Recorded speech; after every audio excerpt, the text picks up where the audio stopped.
I met Mark when we both joined TikTokers in early 2016. And since then, I have been privileged to witness many outstanding speeches by Mark. He's a great speaker, but he's also been a club leader. He's served as our mentor coordinator. He's currently our vice president of education. He's also a member of two other clubs, Power Talk and Northwest Metro Toastmasters.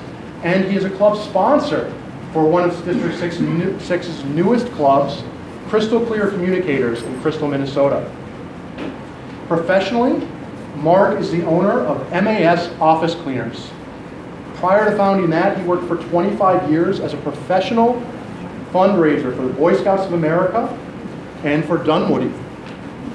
He's been a member and leader of the Northwestern Suburban Chapter of Business Networking International, or BNI, for almost 5 years. And he was the president of his chapter in 2014, 2015, when he made it one of the largest chapters in the Minnesota and northern Wisconsin region, both in terms of members and referrals. Currently, he's serving as the Regional Chapter Director Consultant. It's a bit of a mouthful there. But he's helping other chapters to grow with their membership, their skills, and their referrals. So with all of this, Mark has developed some excellent networking skills that he's here to share with us today. In this session, Mark is going to teach us to network like a pro. We'll be learning about the networking mindset, what to do at a networking event, networking resources, and body language while networking. Would everyone please help me give a warm welcome to Mr. Mark Skipper. Thanks, Mike.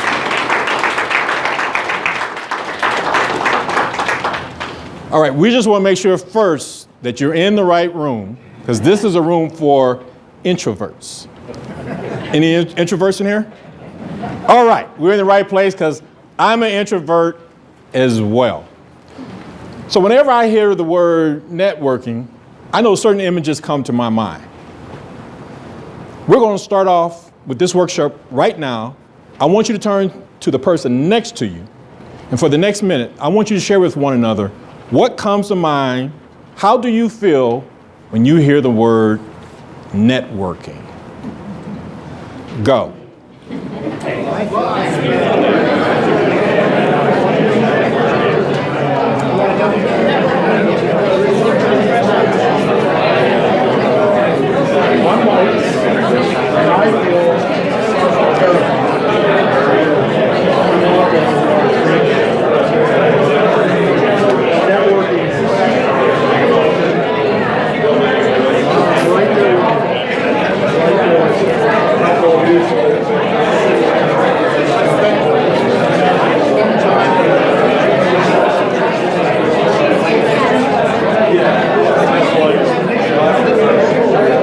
All right, introverts, time.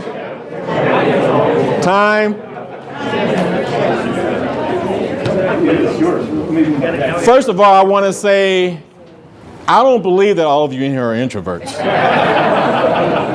That was a lot of talking that was going on right there. Why don't you just share with us some of the things that you talked about when you hear introvert? Just throw them out. I know this meeting doesn't have a grammarian, but I'll propose a word of the day, Awkward. Real name tag says what my name is. That's right. Those hello name badges. What else comes to mind? Chit chat. Chit chat, small talk, that kind of thing, right? Right? Anything else comes to mind? Making connections. Making connections, relationships. Sweaty hands. As an introvert, I really don't want to make connections. You don't want to make connections. Is there anybody here that enjoys networking? Can I see a show of hands? I see 1 or 2, 3 or 4. I think most of us feel a little uncomfortable with networking. I know me, whenever I would hear the word, you have to go to a networking event, I wasn't too excited about doing it. I really wasn't. But you know, over the next 30 or so minutes, we're going to talk about the mindset of networking. We're going to talk about the before, during, and after of networking events. And I'm sure all of you love going to networking events. And then the last thing we're going to talk about is additional education and resources that you can use to help you become a better networker. So let's start with the first part, and that's mindset. It doesn't matter whatever you do in life, everything always starts where? Up here in your mind, right? It starts here in your head.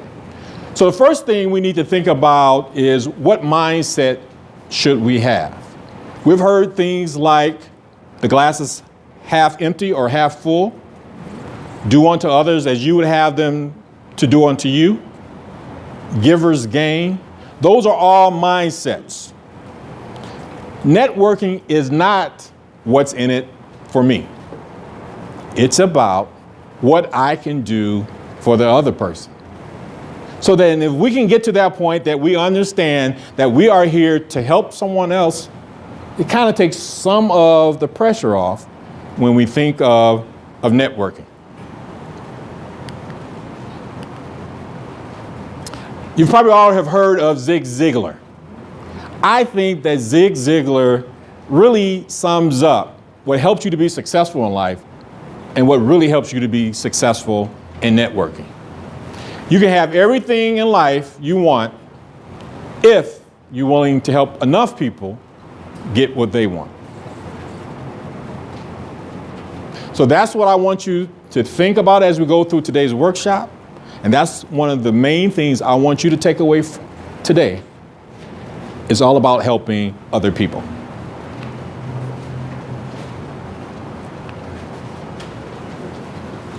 The event. Actually going to a room filled with people you don't know. Everybody's talking and they're laughing. And because you're an introvert like me, you don't want to walk through that door.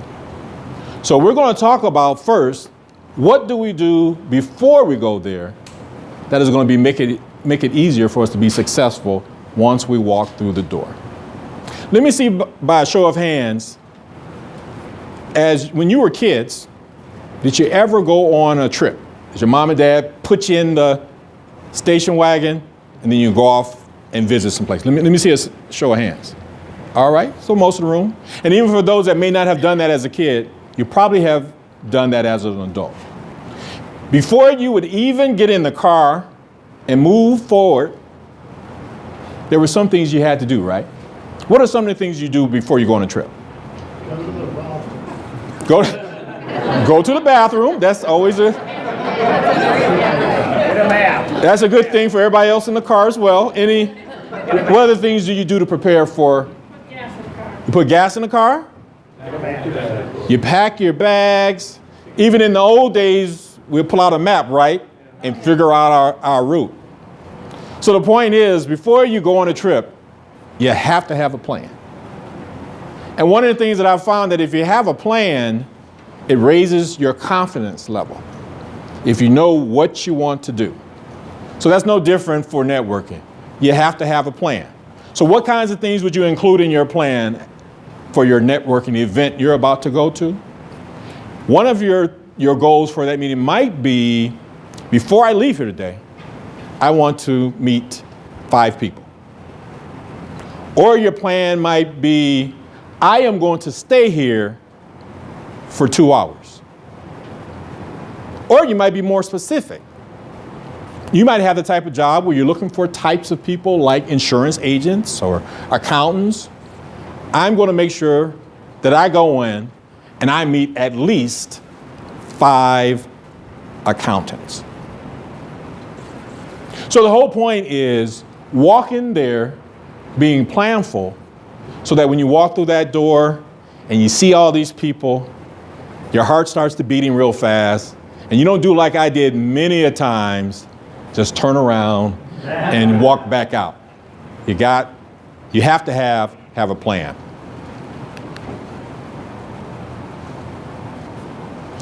So let me tell you this, give you this illustration that will help you with the second thing you need to have in mind as part of your plan before you go to this event. Let's say that your Uncle Jed just left you $500,000. Because you're all smart, and I can look at you and tell that you're smart, you're going to make sure that you have a financial advisor that's going to help you to grow that money. So you've decided you're going to interview at least 2 or 3 financial advisors. So the first financial advisor comes in and he looks like this. Okay. So then the second financial advisor comes in and he looks like this. Which person would you probably select just from appearance as your financial advisor? Not the first guy? No. Well, let me tell you, perception is reality. Forbes magazine says that within 7 seconds, people will look at you. Hold your breath on this one, Toastmasters. I know it's going to be difficult for you to hear this. Even before you open your mouth, they will develop an image and an impression of you. And from that point, you're either fighting uphill or fighting downhill to get them to see you in the way you want them to. So perception is reality. So how you dress, how you groom yourself, think about, does that match what the image I want to project to those that are in that room? Every situation is different. It doesn't mean you always have to wear a suit and tie, but you just have to know the audience in which you will be presenting or being a part of in networking. What image do you want them to have when you walk into that room? So we're going to take 2 minutes now. First minute, I just want you to kind of think of whether it's your job or a group that you want to go and meet people in, do some networking. Think about what image do you want them to have of you when they see you, when you walk in that door? What do you want to come to mind? Smart, honest, intelligent, whatever that is. And then second, I want you to think about what kinds of things do you need to do in order to project that image? Because once again, remember, this happens before you even open your mouth. 2 minutes, go.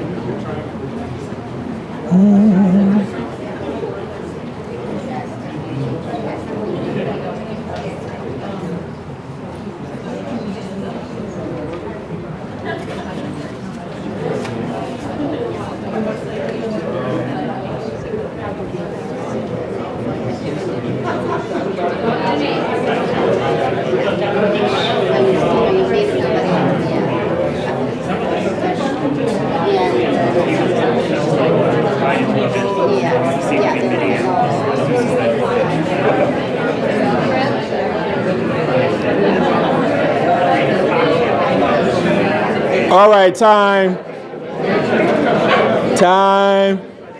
You know I said 2 minutes and I cut it early. This room, you guys are not introverts. There's just too much talking going on in here. Okay, so now you have that plan. Once again, when you have a plan, the confidence level goes up. You know exactly what you want to do. That confidence level is up. When I would go to networking events, and one of the reasons I didn't want to go, I didn't know what to say, right? What am I going to say to all of these people that are in this room? So let's talk about that. What do I talk about? Do you know that most people enjoy talking about themselves? They tend to be pretty comfortable with it. So as introverts, you and I, 80% of what when we're with people, 80% of the time, we should actually be. That's right. Allow the other person to do 80% of the talking. Once again, going back to what our mindset is, how do we help the other person? Many of us probably have been to networking events, and you walk in and you always see this one person that's always going to everybody and they're just dishing out business cards and they're talking 95% of the time about themselves.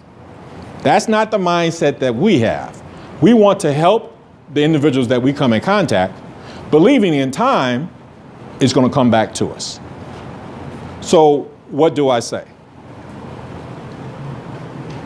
And actually, I'm gonna need some volunteers on this. I'm gonna need a total of 7 people to volunteer. So if you can just come up here. Come on, 7 people, just come on up. It's all right. I'm not gonna do anything to embarrass you. I need 2 people. 2 people on this side and 5 people on this side. So sometimes I count with 1, 2, 3, 4, 5. We need 2 more people. That's 1. All right, let's give them all a round of applause. I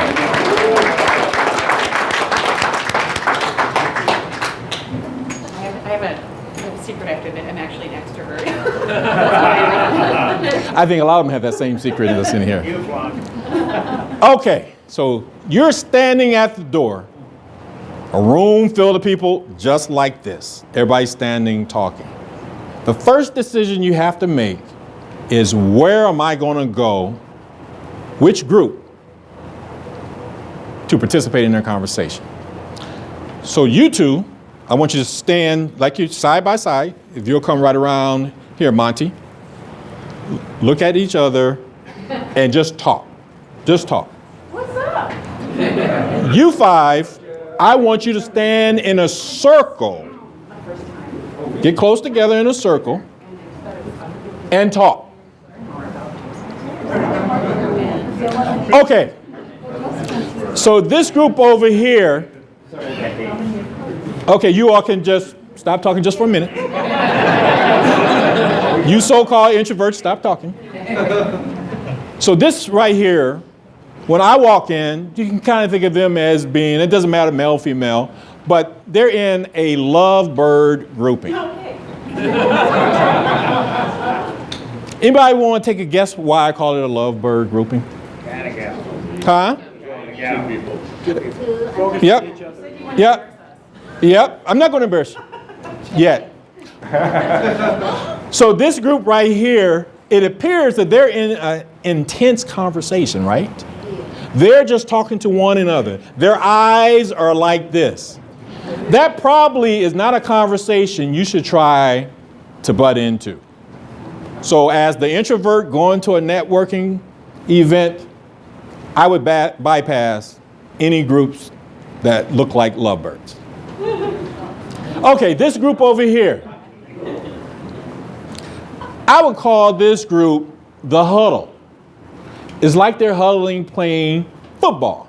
They're in a circle. They're all looking at one another, talking and laughing.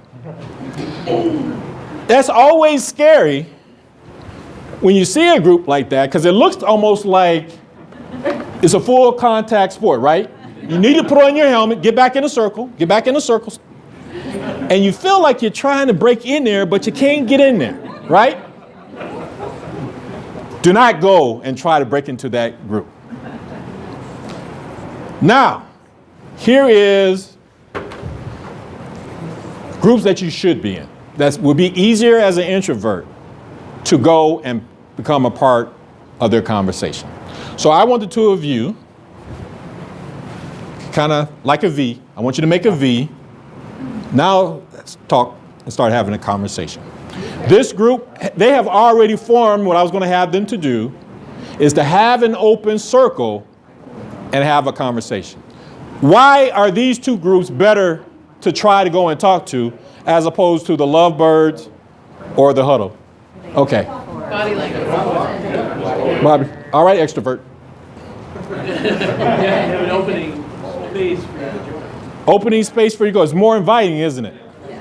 You can easily walk in, and you don't even have to say anything at first, but now you're a part of the group, and then maybe there's something you can say to participate. Same with this group right here. You can join it and not feel like you're interrupting a very personal conversation. So that's what you're looking for. That will make it easier for you to feel comfortable. You look for those, or you even look for one person that's standing there that you can go up and have a conversation. Let's give our actors a round of applause.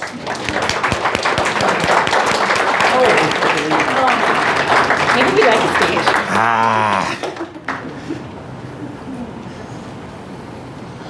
Okay, now here's the big part. So you know which group you're going to go to. You might go to that individual, you might go to the two that are open, or the big crowd that has an open group. Now the next thing is literally, what do I say? What is it that I can say to this individual that's going to make it worth them having a conversation with me? Go back to our mindset. We're helping the other person. 80% of our time, we are listening. And here are some questions that we can ask when we meet them.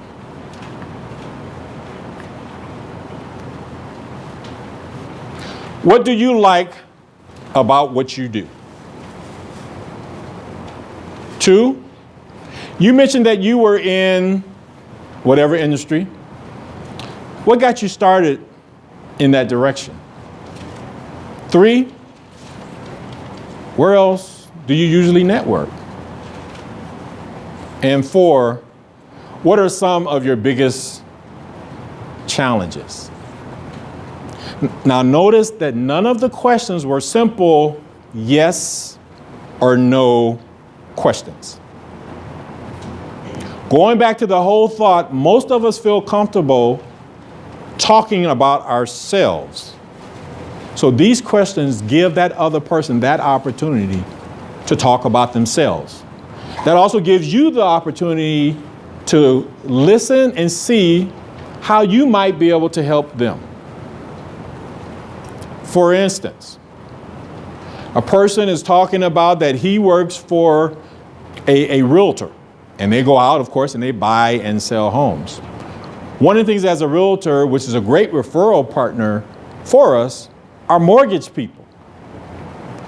You heard that and a little bell went off in your head, because why? You know 2 or 3 mortgage people that you could possibly introduce to the person that you're talking to. So that's what's so great of being listening 80% of the time, because you're getting a long list of ways that you can help the other person. You know, one of the things that we know is that everyone knows approximately 250 people or more, even introverts. If you think about all the groups you come in contact with at your job, if you go to worship, if you go to any kinds of events, if you're involved in any social clubs, service clubs, look at your LinkedIn list. I bet if you sat down for a few minutes, you could come up with 250 people that you know. So what does that mean? When you're at that networking event and you're having a conversation and you're asking those kinds of questions, those are potential people that could come to mind that you might be able to introduce to that individual that will help them in their particular area of responsibility. So let's practice some more. This time, I want everybody to stand up. And I want to group yourselves in either 2 or 3. And I want you to choose 1 or 2 of these questions. You ask to the other person and allow that person to actually answer the question. And then I'm going to tell you switch, and then the other person will ask the question and you will answer it. So I just want you to become comfortable with using these types of questions to get the conversation going. Go.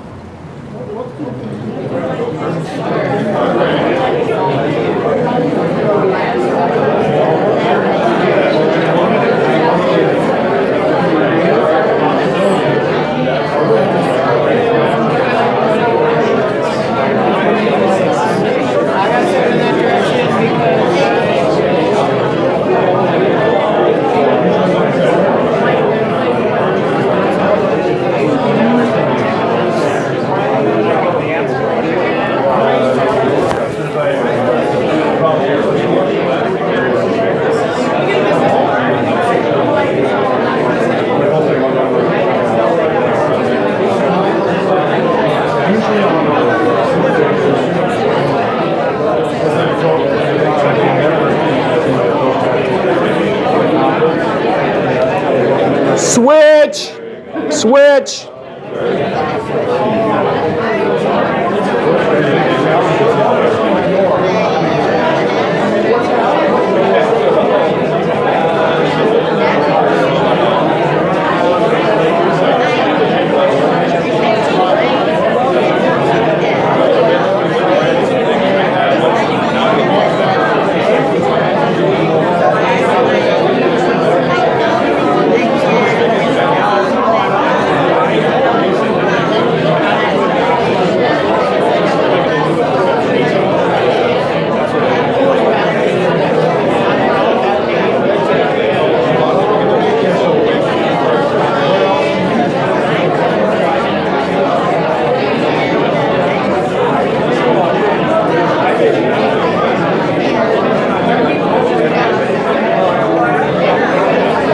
All right, introverts, time.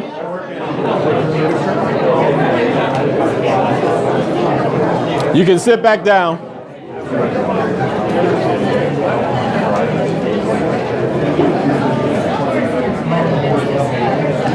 One of the reasons that I asked you to stand up is that it tends to create more energy.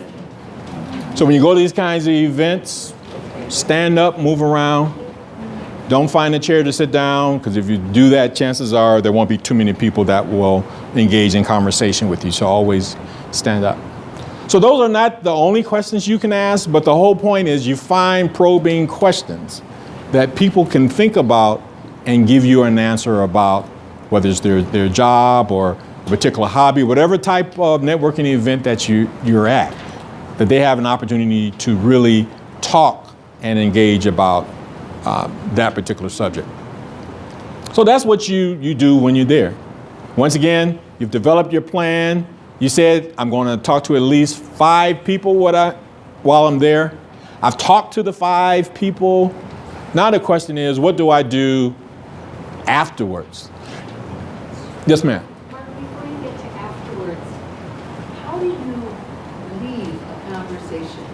That's where I kind of struggle with, you're talking, and it's time to pull away.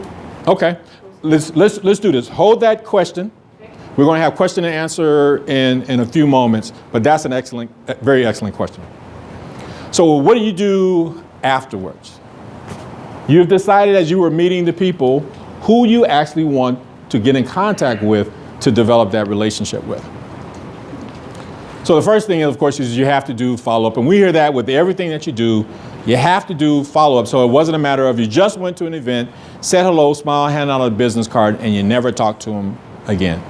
And probably for the vast majority of us, that's exactly what happens when we go to these kinds of events. So follow-up, if you have said, hey, we should get together, actually contact them, schedule a time to get together. We do these things in BNI that are called one-to-ones. I've met somebody, I would like to learn more about them, their business. We schedule a time over at the Caribou for an hour.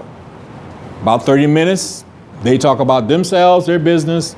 For the next 30 minutes, I'll talk to them about mine.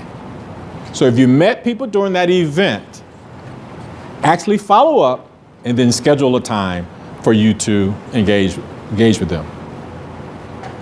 At that meeting, leading up to that meeting, you're thinking about, once again, ways that I can help them.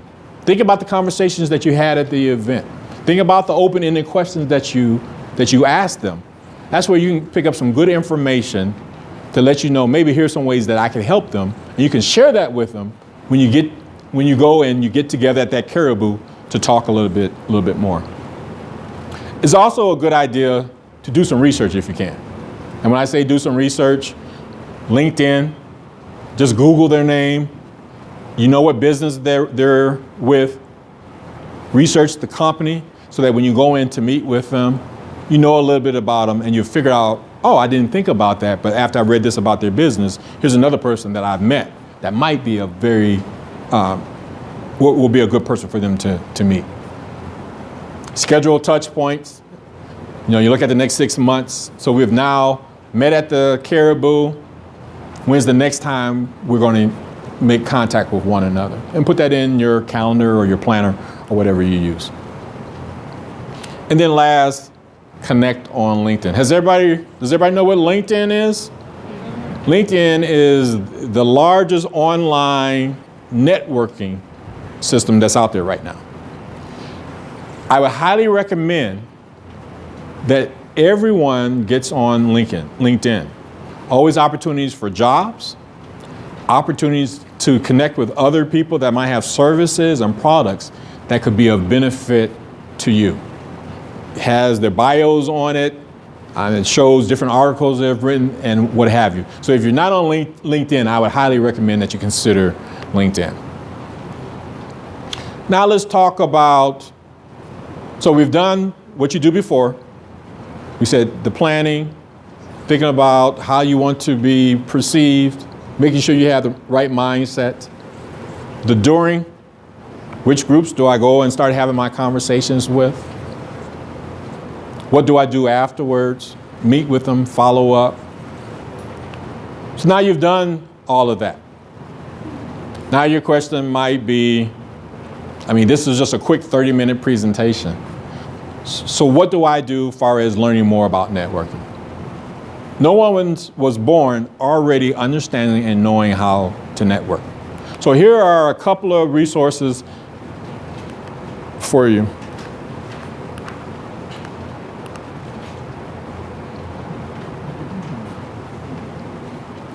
Oh, I'm sorry. These are places which you can do some networking.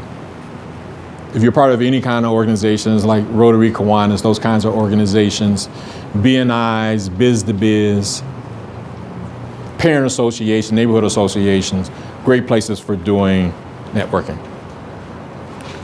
But here are the resources. BNI is the largest business referral organization in the world. If you go to this website, start off and just go to bni.com. There are educational resources. There are podcasts where the founder of the organization talks about specifically networking. He has over 400 lessons on how to become a better networker. And you don't even have to be a member to get that information. So I would highly recommend going there. And then he has written a book, and he's actually written a number of books as it deals with networking. Networking Like a Pro is